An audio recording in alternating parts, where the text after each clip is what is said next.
क्या डील किया आपने बताइएगा? आपने क्या डील किया मुझसे? क्या डील किया मुझसे? डील क्या किया मुझे बताइए। ये वीडियो है कानपुर के ग्रीन पार्क स्टेडियम का। 30 जून को स्टेडियम में ऑपरेशन सिंदूर क्रिकेट टूर्नामेंट खेला जा रहा था। उस दिन MP11 और आर्मी 11 के बीच क्रिकेट मैच होने वाला था। बड़े बड़े नेता, मंत्री और शहर के तमाम आला अफसर स्टेडियम में पहुंचे हुए थे, लेकिन तभी कुछ लोगों के फोन कैमरा अचानक दूसरी तरफ घूम गए, जहां एंट्री गेट के पास दो लोग आपस में बहस कर रहे थे। एक थे बीजेपी के MLC अरुण पाठक और दूसरी थी एक महिला IPS अफसर अंजलि विश्वकर्मा। हुआ ये कि MLC अरुण पाठक अपने गनर को स्टेडियम में ले जाना चाहते थे, लेकिन अंजलि विश्वकर्मा ने सुरक्षा नियमों का हवाला देकर मना कर दिया। उन्होंने MLC पाठक को साफ कह दिया कि नियम सबके लिए बराबर है, गनर अंदर नहीं जा सकता। इसके बाद जो हुआ वो तो आपने देखा ही। वायरल वीडियो में अंजलि को ACP से कहते हुए सुना गया कि तुम रुको, मैं इन्हें एक कार्यक्रम में डील कर चुकी हूँ। इस बात पर पाठक जी भड़क गए और बार बार पूछने लगे कि आखिर क्या डील किया। अंजलि ने जवाब देने की बजाय अपनी जिम्मेदारी को निभाते हुए सुरक्षा व्यवस्था को प्रायोरिटी दी। वीडियो वायरल हो गया। सोशल मीडिया प्लेटफॉर्म पर हर कोई बस एक ही बात कर रहा था कि आखिर ये अफसर है कौन जो नेताओं से भिड़ने से भी नहीं डरती, खासकर तब जब नेता सत्ताधारी पार्टी यानी कि BJP के ही थे। सोशल मीडिया पर जिस बात की चर्चा हो रही थी उसी बात पर हम आते हैं और आपको बताते हैं कि आखिर अंजलि विश्वकर्मा है कौन। 11 जनवरी 1993 को उत्तराखंड के देहरादून में जन्मी अंजलि ने देश के सबसे नामी कॉलेज IIT कानपुर से एरोस्पेस इंजीनियरिंग की पढ़ाई की। कॉलेज के बाद एक नामी बड़ी मल्टीनेशनल ऑयल कंपनी में साल 2015 से 2018 तक नौकरी की। नॉर्वे, UAE, मलेशिया, मेक्सिको और न्यूजीलैंड समेत उन्होंने लगभग 6 देशों में काम किया है।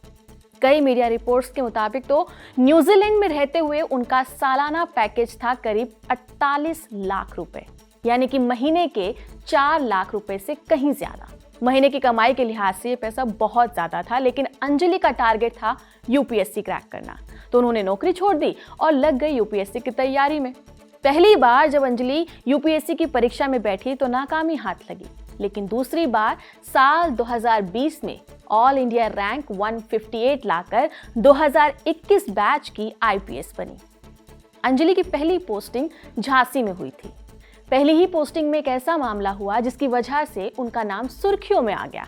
दरअसल झांसी में एक बार एक लड़की को अगवा कर लिया गया था। ये केस थोड़ा सा पेचीदा था, लेकिन अंजलि ने उस लड़की को सही सलामत छुड़वाया भी और आरोपियों को सलाखों के पीछे भी पहुंचाया। ये उनका पहला ऐसा काम था जिसने उन्हें फील्ड में पहचान दिलाई थी। कुछ ही समय बाद उन्हें कानपुर पुलिस में ट्रांसफर कर दिया गया। कानपुर में उन्होंने बाबूपुरवा और फिर साइबर क्राइम यूनिट में बतौर ACP काम किया। बाबूपुरवा इलाका वैसे तो शांत नहीं माना जाता, क्योंकि यहाँ आए दिन झगड़े, छोटे मोटे अपराध और गैंग काफ़ी एक्टिव रहते हैं, लेकिन अंजलि ने वहाँ एक के बाद एक ऐसे ऑपरेशंस किए जिसने उनका नाम चारों तरफ फैला दिया। जैसे गैंगस्टर्स पर लगाम कसना, महिलाओं की शिकायतों को तुरंत सुनना और उस पर एक्शन लेना, और साइबर ठगों की धरपकड़ करना। ये सब उन्होंने बड़े सलीके से किया। कानपुर का हाल ही में एक केस सामने आया था जिसमें साइबर ठगी के मामले में अंजलि की निगरानी में साइबर सेल ने पीड़िता को 1,10,000 रुपए वापस दिलवाए थे।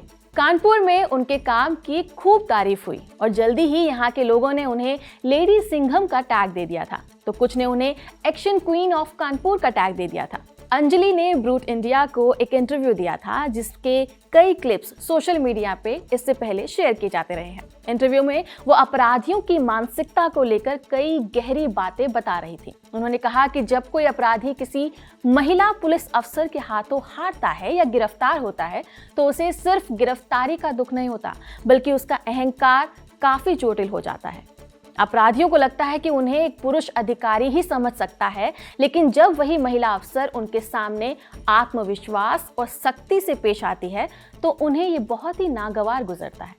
IPS अंजलि ने बताया कि कई बार वो जानबूझकर तुरंत बैकअप नहीं मंगवाती हैं ताकि सामने वाला अपराधी कंफ्यूज रहे, क्योंकि अपराधी डरते नहीं हैं, उनके अहंकार को चोट लगती है। अंजलि ने साफ कहा था कि महिला अफसरों को भी अपराधियों से भिड़ने में डर नहीं लगता है। इस इंटरव्यू में अंजलि खुद कहती हैं कि जब वो ड्यूटी पर होती हैं तो वो ना महिला होती हैं, ना ही कोई वीआईपी। वो सिर्फ एक ऑफिसर होती हैं जिसकी जवाबदेही कानून और लोगों के प्रति होती है। आज भले ही उनका करियर सिर्फ 4 साल का हो, लेकिन इन 4 सालों में उन्होंने कई बड़े मुकाम हासिल किए हैं। आज जब सोशल मीडिया पर बहस होती है कि आईपीएस कैसे बने, बड़ी नौकरी छोड़कर सिविल सर्विसेज क्यों ज्वाइन करे, तो अंजलि विश्वकर्मा इसका सबसे अच्छा जवाब बनता है। अंजलि विश्वकर्मा को लेकर आपकी क्या राय है और कानपुर में जो विवाद हुआ उस पर आप क्या सोचते हैं, कमेंट बॉक्स में जरूर बताइएगा। मेरा नाम है डिम्पिका और कैमरा के पीछे है सर्वेश। नमस्कार।